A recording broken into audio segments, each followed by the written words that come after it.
ناصر الحق بالحق والهادي إلى صراطك المستقيم وعلى آله حق قدره ومقداره العظيم. اللهم أخرجنا من ظلمات الوهم وأكرمنا بنور الفهم وافتح علينا بمعرفة العلم وأحسن حركنا في الحج وسهل لنا أبواب الفضل وانصر علينا من خزائن رحمتك يا أرحم الراحمين. قال الشيخ المؤلف رحمه الله تعالى وأدم النفع به وببركة عمومه وبكم في الدارين آمين. قال رضي الله عنه وعنه قال رضي الله عنه أن يقبل الإمام بوجهه على المأمومين. Sunnah yang ke-353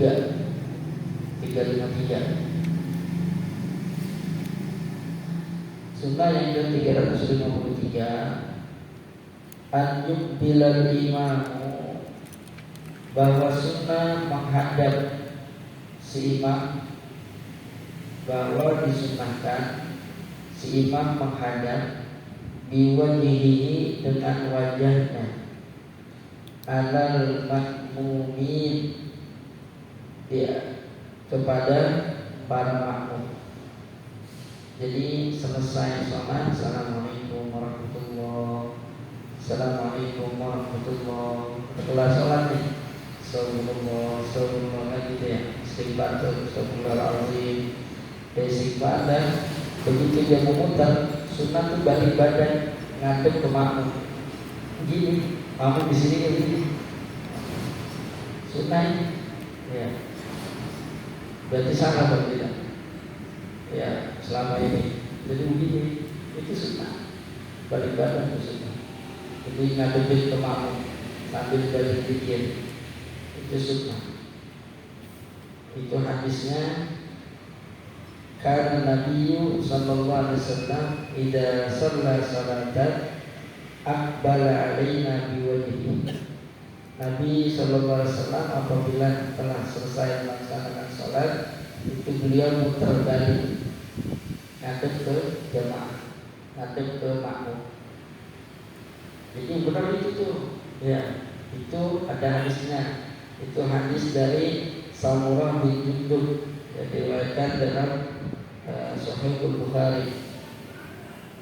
Ini benar pada begitu. Jadi sana ya, berarti kita salah dong. Agak jauh kan? Itu. Tak dulu dong. Tunggu tanggal mainnya. Kemudian an yaj'alal mihraba, sunnah menjadikan mihrab an yasarihi, di kirinya, wa yaminahu, dan kanannya, ilal makmumi, ke makmum. Itu yang lebih afdal. Jadi kanannya di makmum, kirinya mihrab. Ambil sono. Itu. Jadi yang begini jangan disalahin juga. Ya, yang begini ini ngadep makmum jangan disalahin. Yang begini juga jangan disalahin. Ini sunnah, ini afdal. Yang afdal ini sunnah. Afdal gitu. Jadi tapi dua-duanya pernah dilakukan oleh Nabi. Jangankan begitu, yang kembali ke sana itu dilakukan juga oleh Nabi. Makmum di kiri, kanan mihrab. Itu Nabi juga melakukan. Jadi jangan gampang nyalain orang intinya. Kalau Nabi kan balik badan kan ada tujuan gitu, bisa nanya ke jamaah, ke sahabat-sahabat, pulang kemana. Ini kan pakai balik badan begini. Dia aja, jadi nunggu aja. Kan balik badan, dan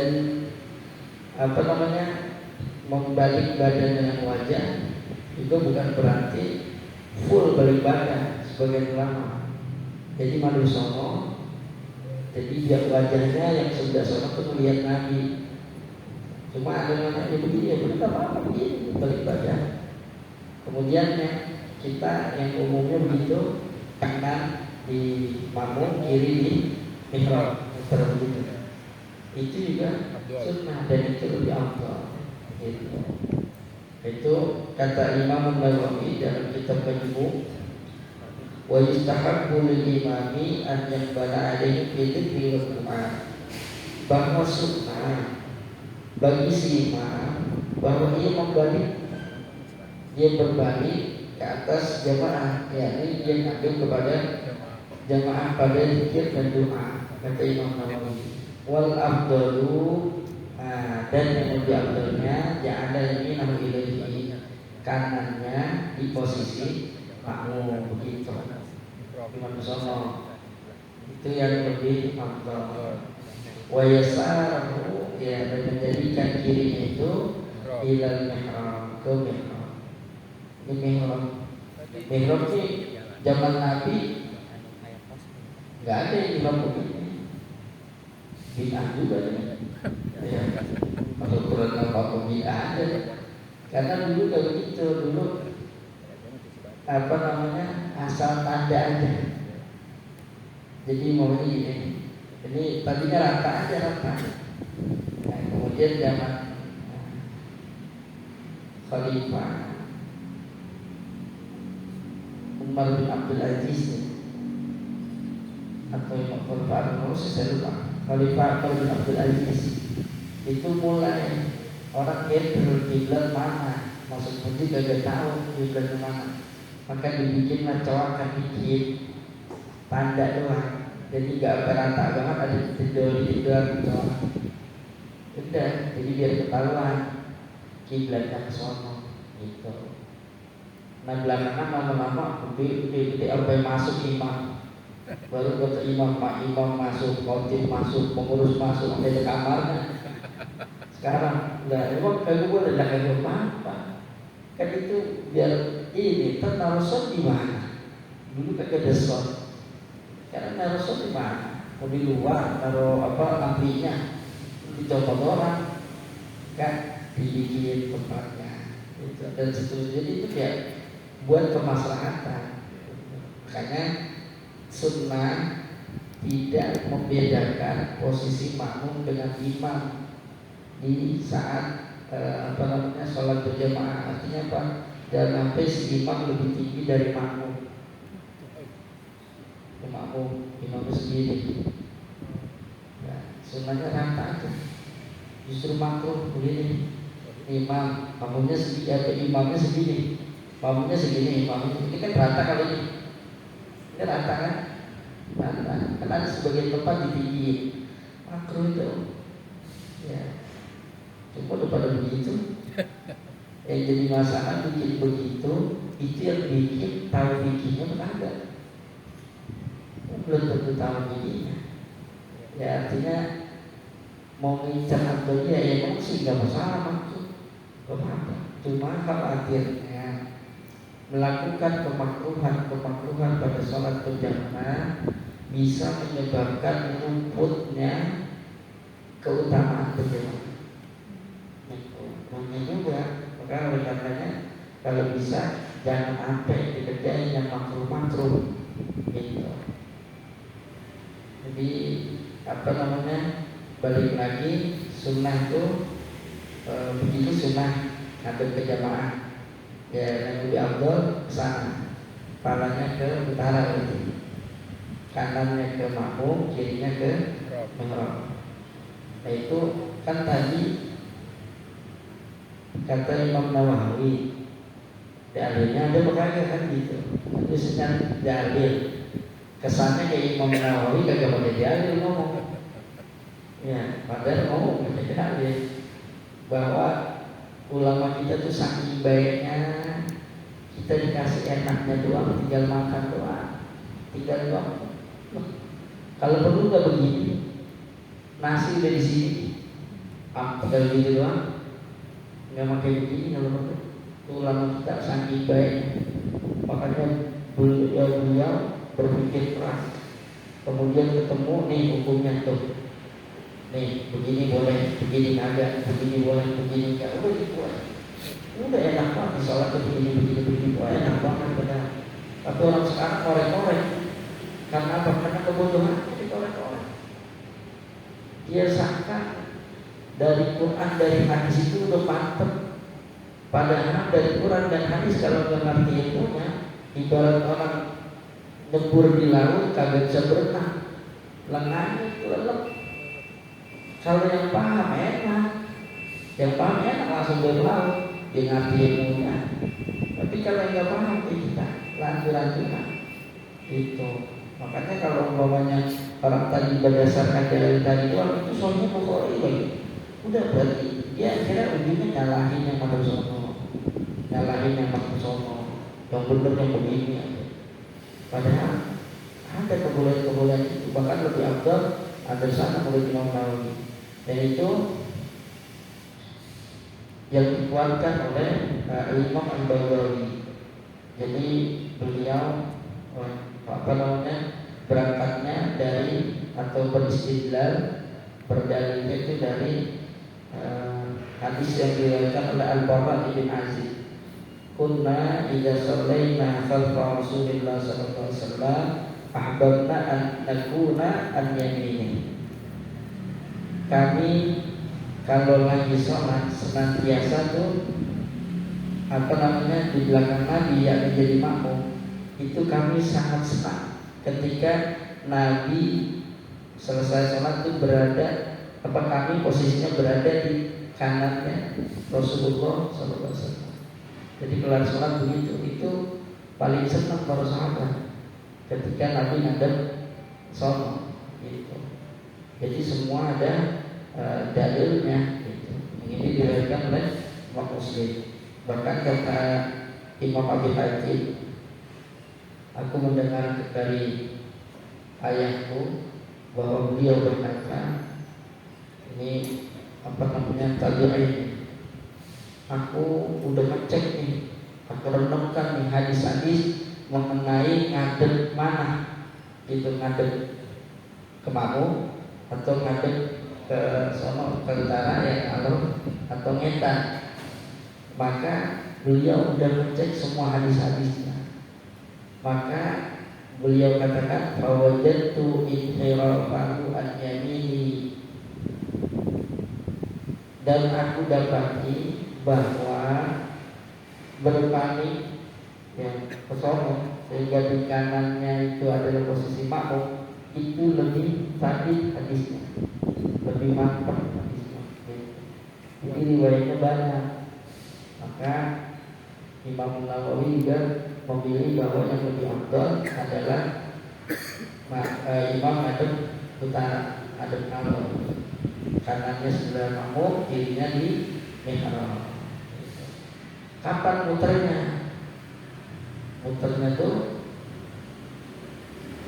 ya sebagian keterangan muternya ada dalam hadis yang diriwayatkan dari Sayyidah Aisyah bahwa beliau mengatakan karena Nabi sallallahu alaihi wasallam idza sallama lam yaqut illa min darama yaqulu Allahumma antas salam wa minkas salam, ya tabarakta ya dzal jalali wal ikram. Hadisnya sampai itu aja. Allahumma antas salam ini Allahumma salam fa inna rabbil salam itu yang kita baca. Ya, ini jadi begitu Allahumma antas salam muter. Allahumma antas salam minkas salam itu muter. Memutar ke sono, mantas salam minkas salam itu. Jadi muter. Jika bacaan Allah mantas salam. Tapi kalau sendiri gimana? Silakan dia duduk posisi yang tahiyat akhir aja nggak apa-apa. Posisi tahiyat akhir. Tidak usah begitu tahiyat akhir. Apa doa begitu utak, takut sendiri. Kalau jadi imam ya jangan. Kenapa begitu? Kok tidak jadi imam kan? Sebab ketika imam posisi masih tahiyat akhir, makmum udah bersilat makruh hukumnya. Kan tadi itu makruh bisa menghilangkan pahala fadilah jamaah. Itu. Maka kita jangan bikin makmum kesusahan. Kan makmum banyak yang habis begitu udah pengen membalik aja. Itu pengen posisi bersilat. Gitu. Jadi makruh hukumnya. Maka kita tinggal melihat kondisinya. Sama aja ketika orang baca al-musabbihat itu sunnah. Kalau memang kita bisa ada kesempatan baca di Jumat. Assalamualaikum warahmatullahi wabarakatuh. Assalamualaikum warahmatullahi. Bismillahirrahmanirrahim. Alhamdulillahirabbil alamin. Arrahmanirrahim. Maliki yaumiddin. Baca Fatihah dikali. Enggak pakai istighfar. Assalamualaikum warahmatullahi. Assalamualaikum warahmatullahi. Duduk belum berubah. Masih posisi tayyat akhir. Baca Fatihah dulu. Baca buku 7, baca Al-Falaq 7, An-Nas 7. Kalau mungkin kan jangan ditinggal. Nah, tetapi ada tempat-tempat tertentu yang kita hanya bisa amalin. Gitu. Apa makmumnya? Atau di sini mungkin ya lalu pada tampil main rebah. Ya, udah pengen buru-buru rebah dibaca itu 7. Yang pengurus guru itu lama amat. Jadi udah, dan jadi tadinya sunnah malah justru nyakitin orang karena tempatnya. Jadi jangan agung-agung ini sunnah harus diamalin, harus dihidup. Iya benar. Tapi lihat kondisinya. Jangan gara-gara perkara begitu akhirnya merusak hati orang. Oh lama amat ya, mana gua pegel banget ini. Kan pengen muter makruh, diikut baca juga digeruduk.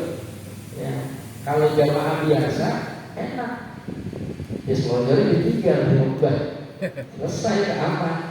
Ya kan? Nah, kalau pengurus bukan gak mau nungguin imamnya. Ya kalau dia rebah, imam tengok baca doa lagi. Udah ditemuin juga sholat sunnah. Nah ini panitia imam udah ditemuin juga. Terus saja berzikir, apa dia udah pada masuk berzikir. Saya pengurus lama-lama itu pulang mereka. Ustaz masih di sini kan? Masya Allah, ibadahnya buat teman. Udah nanti nemuin ini. Udah dikasih panitia, ditungguin aja ya. Padahal kalau saya itu, jadi musabbihat itu sunnah. Kalau mungkin ya kita katakan sholat sendiri, baca kalau bisa di pojok itu, bukan sholat sendiri artinya kita jadi makmum dan sholat Jumat langsung baca Assalamualaikum warahmatullahi wabarakatuh, Assalamualaikum warahmatullahi wabarakatuh, tanpa istighfar, langsung baca Fatihah 7 kali, 7 kali, Al-Falaq 7 kali, An-Nas 7 kali. Posisi itu tak berubah, padahal posisi kajian akhir. Baru doanya, Allahumma ya Bani ya Habib, ya Mubdi, ya Mu'id, ya Rahim, ya Wadud, al-Mina atau al-Mini sendiri, al-Mini dihalalikan harami, wabifadlika al-Mini bifadlika amman suwak, atau Allahumma Bini, Allahumma ya Bani Habib, ya Mubdi, ya Mu'id, ya Rahim, ya Wadud, al-Mini dihalalikan harami, wabi fadlika amman suwak, boleh gitu. Atau apa namanya, dihalalkan harami. Terus apa lagi tuh, ada lanjutannya lupa saya. Ini ketika ini dihalalkan harami, wabi ta'atika maksiati, wabi fadlika amman siwa, wabi ta'atika maksiati, wabi fadlika amman siwa. Karena ada juga yang Allahumma ini bifadlika amman siwa, wabi halalika haramika. Jadi cuma yang dipuja tadi itu Allah ini dihalalkan harami, wa bi ta'atika maksiati, wa bi fadlika amman siwak. Insyaallah cukup itu rezekinya dari Jumat ke Jumat. Kalau semua yang pada baca itu insyaallah lembur kalau rezeki. Ya, lembur ya. Ini gantar dong. Masyaallah.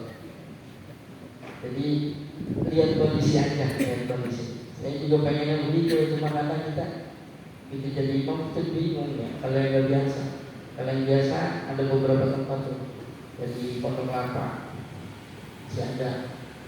Ini boleh musabbihat ini, nggak masalah, iya udah. Karena udah di sini kalau mau musabbihat silakan. Alhamdulillah pada ngikutin, itu pada ngikutin. Kelar itu doa, sholat sunnah, pada makan. Jadi anteng. Jadi kalau enggak ya udah, kalau memang nggak biasa